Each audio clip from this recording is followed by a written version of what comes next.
Okay, so what can we look forward to? Where are we going with this? Okay, so let me just talk a little bit about the vision for the future as I see it. The first thing I want to tell you is, like the man in the Irish joke, I wouldn't start from here. Because everybody knows this joke, do they? When this man I'll tell you for those who don't know. There's a man who's lost, and he stops alone. He's lost in Ireland, and he stops this man and he says, "Excuse me, which is the way to Dublin?" And the man says, "Well, I'll tell you this, I wouldn't start from here." So, frankly, that's our situation. You wouldn't want to start from here. But unfortunately, from here, we have to start. So therefore, what is it that we want to see? What is it? Well, people often tell me when I talk about the one-state solution that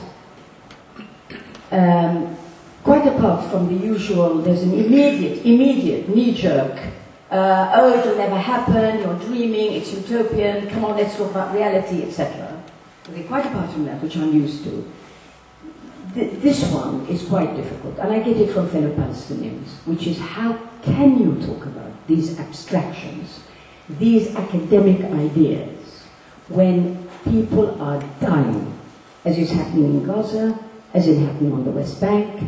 In this situation, is it actually appropriate to be talking about some utopia which nobody supports, and Israel would certainly fight tooth and nail, while it, therefore taking attention away, taking the focus away from the dreadful reality of people dying under this dreadful occupation.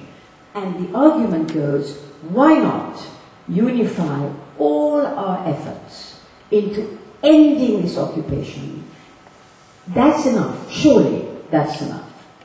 Now, although, and I understand that, and of course I am as aware as anybody can be of how appalling the situation is, yet one has to remain cool. And one has to remember there is something beyond the occupation. In other words, supposing that the occupation ended, let's imagine something very unlikely, I think, that it ended. What then? What then? What is it we want? What do we want to see at the end? And it seems to me it's very important, A, to bear in mind that temporal relationship I'm talking about, which is that of course you do first things first, but always towards an aim, a vision that you're working towards. And I'm very fond of using the Zionist parallel here, because the reason that the Zionists succeeded was really not so much that they were so brilliant and devilishly clever and so on, but that they were clear about the end point, and therefore they used every single opportunity to make that end point happen. Even though it looked slow, even though it looked circuitous or indirect, they did it. And that's how it went out. Of course, events helped them and so on, but it doesn't detract from the fact they were completely clear about where they wanted to get. Now, with the Palestinians, it is not like that. And may I say, with the Palestinian supporters, it's not like that. They talk in this very circumscribed way. End the occupation, let's have a Palestinian state. Well, of course, the evidence points to the contrary. In logistical and political reality tell us there is no end, there is no two-state solution in a way that would make this a durable settlement. That, I think, is clear. So therefore, no point going on talking about a two-state solution. And the fact that one talks about one state does not negate or exclude in any way working to end the occupation or to ease life of the Palestinians. These are two distinct, or rather, these are not exclusive at all. So now let's talk about the end point briefly in the time left to me. I mean, you know the idea, of course. What I would like to see is a unitary state, which is secular, democratic, and in which people can have one person, one vote, and in which ethnicity, religion, gender, etc.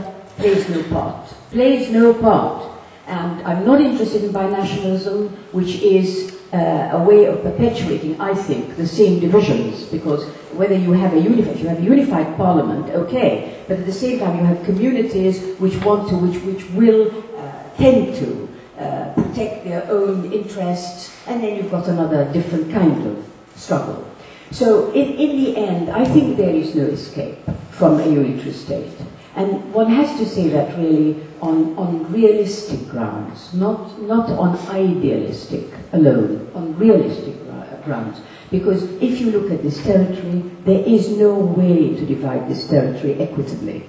There just isn't. There is no way you can divide the land equitably or the resources, because it's small and it can't be done like that. There is no way that you can actually allow the refugees home, other than through a unitary state. The refugees have to come home. Palestinians have to go home if they want to. They have to have that right. How are you going to do that? That's not going to happen in the sort of state Israel has in mind.